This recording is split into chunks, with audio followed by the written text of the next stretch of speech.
গল্পের নাম আলোর দাগ। এক গ্রামের নাম রহমতপুর। ছোট্টখাট্ট একটা গ্রাম। মসজিদের মিনারে আজান ভোরের দিলেই গ্রামটা জেগে ওঠে। ধানের মাঠ, পাখির ডাক, কুয়াশায় মেশানো সকালের আলো মধ্য দিয়ে এগিয়ে চলে এই গ্রামের মানুষ। এই গ্রামেই এক ঘরে থাকে নাবিলা, খুব সাধারণ একটা মেয়ে, কিন্তু তার স্বপ্ন ছিল খুব সাধারণ। নাবিলার পরিবার বাবা মাওলানা হাফেজ মোবারক সাহেব, গ্রামের সম্মানিত আলেম, মা নৌসুনারা গৃহিণী, সাধারণ জীবনযাপন পছন্দ করেন। অপরদিকে তার ছোট ভাই মাফিজুর ক্লাস 7-এ পড়াশোনা করে। নাবিলা বরাবরই পড়াশোনায় ভালো ও অপরদিকে মাদ্রাসায় সাধারণ শিক্ষক।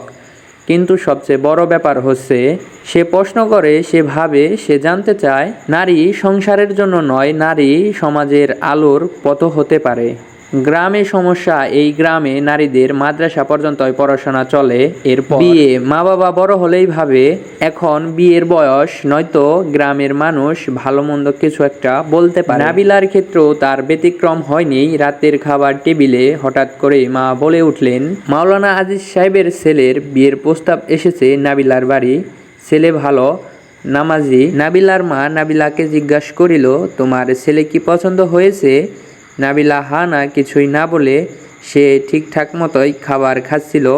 নাবিলার ভিতরে ছিল এক আকাশ পরিমাণ আগুন। নাবিলা এক রাতে তার বাবাকে বলিল, আব্বু, আমি বিয়ে করতে চাই, কিন্তু তার আগে আমি কিছু করে দেখাতে চাই। মেয়েরাও যে শিক্ষক হতে পারে, মেয়েরাও যে আলেম হতে পারে, মেয়েরাও যে লেখক হতে পারে। মাওলানা মোবারক সাহেব তার মেয়ের চোখের দিকে তাকান, তিনি চুপ থাকেন, তারপর বলেন, তুমি যদি সত্যিই এই পথে আলোর মতো দাঁড়াতে পারো, তবে আল্লাহ তাআলা তোমার সাহায্য হবেন, আমি বাধা হব না।